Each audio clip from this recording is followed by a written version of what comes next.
Have you ever stopped to ask yourself where the idea of the American dream actually came from?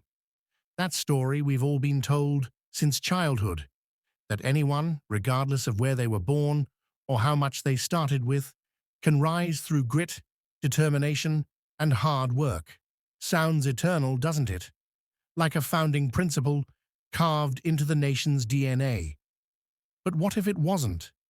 What if that promise wasn't handed down by the founding fathers, but built, refined, and sold decades later? What if the American dream, the very thing millions have lived, fought, and died believing in, was a product, not born, but manufactured, not discovered, but marketed? What if it was designed to shape behavior, to drive economies, and to disguise inequality behind the glow of hope? Here's the truth.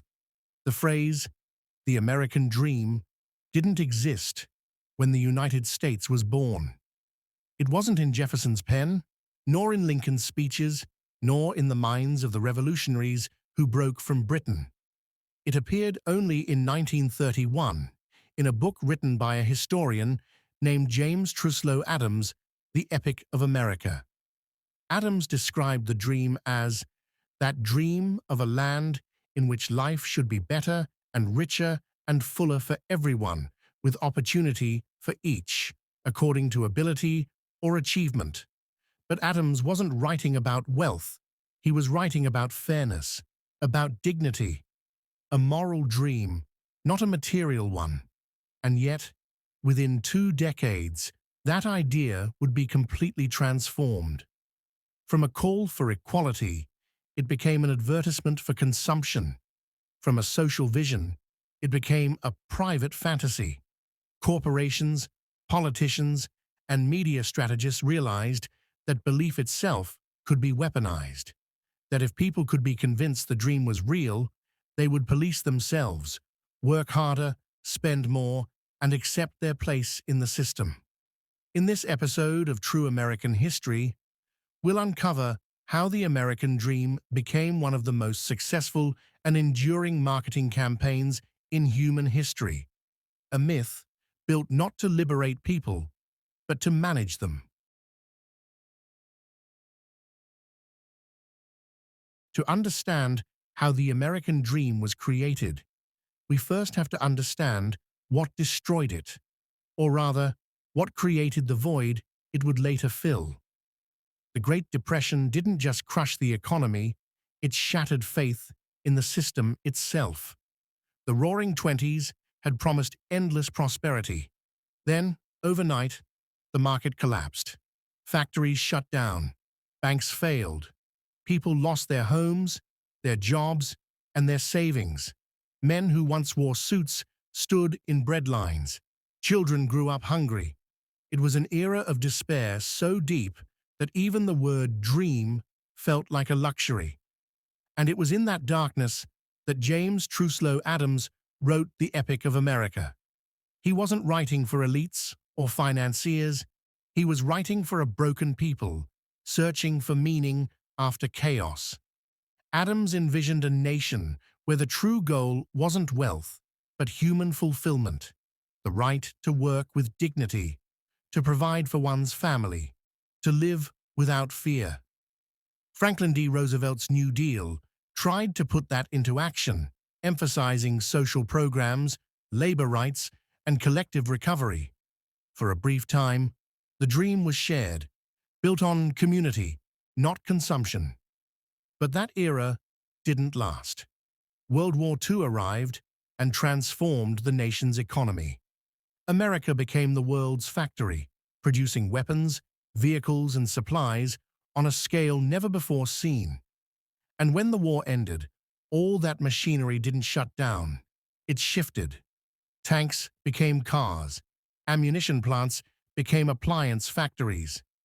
An entire economy built for war now needed a peacetime purpose. Enter consumption. The government encouraged spending to keep production high. Returning soldiers were offered the GI Bill, education, housing loans, and the promise of stability. Yet beneath the optimism was inequality. Many black veterans were denied access to those benefits through racist local institutions. Native veterans came home to find their land rights still violated. But the idea was born: prosperity as destiny. The dream became a map, and advertising would soon become its compass.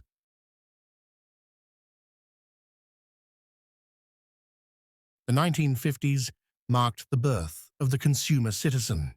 It was a revolution, not of politics, but of psychology.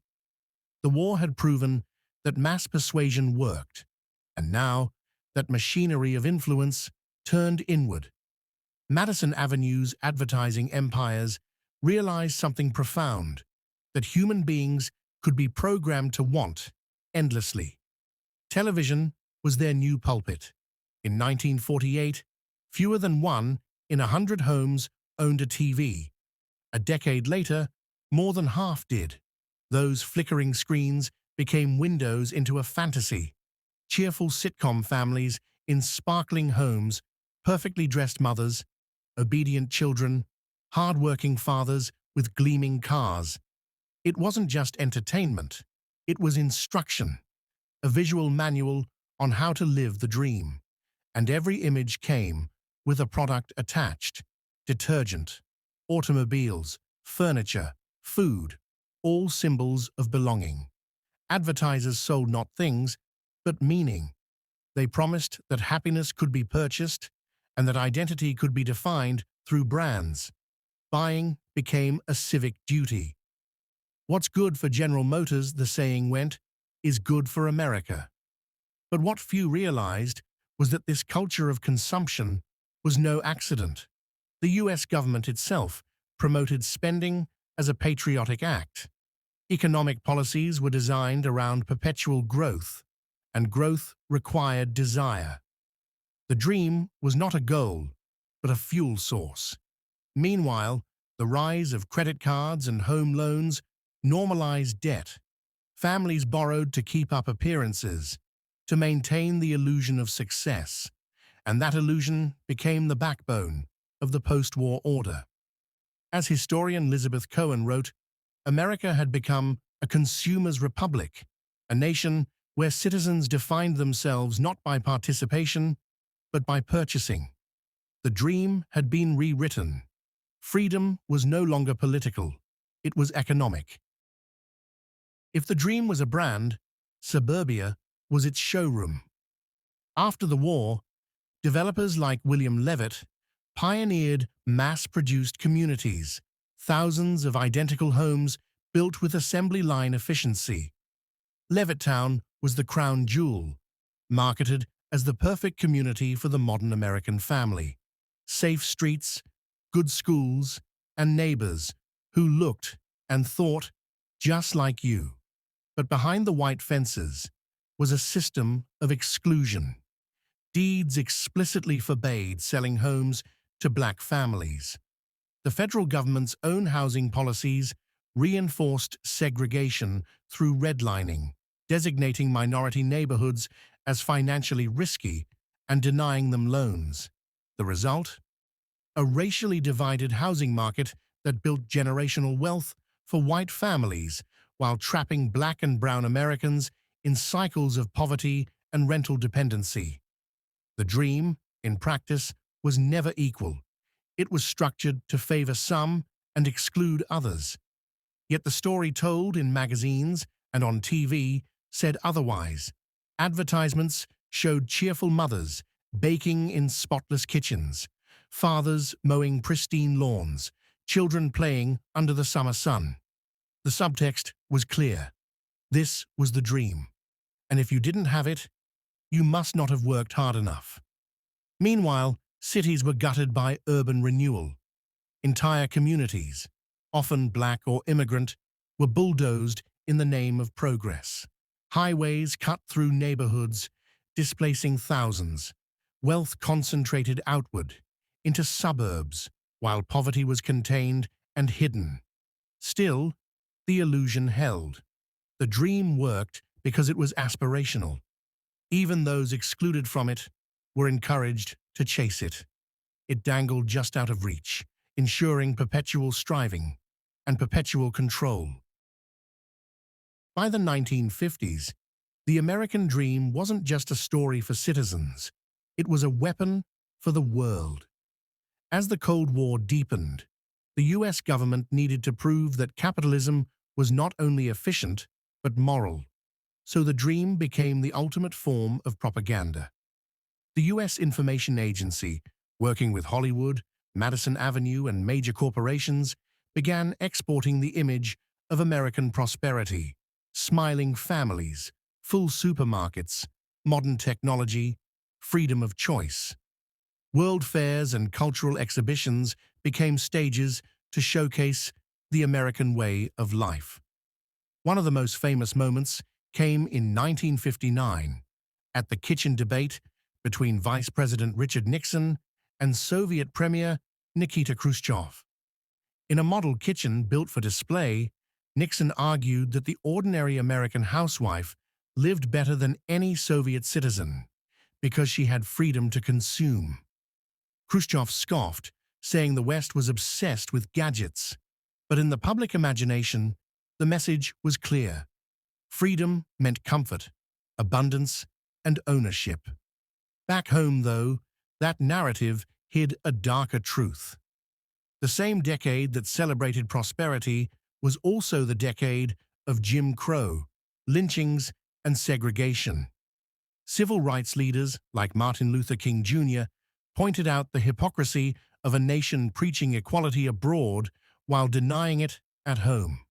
The government's response was twofold: suppress dissent through fear, branding activists as communist sympathizers, and flood the culture with imagery of success. The dream became a loyalty test. To question it was to betray your country. Propaganda wasn't just about the Soviets anymore.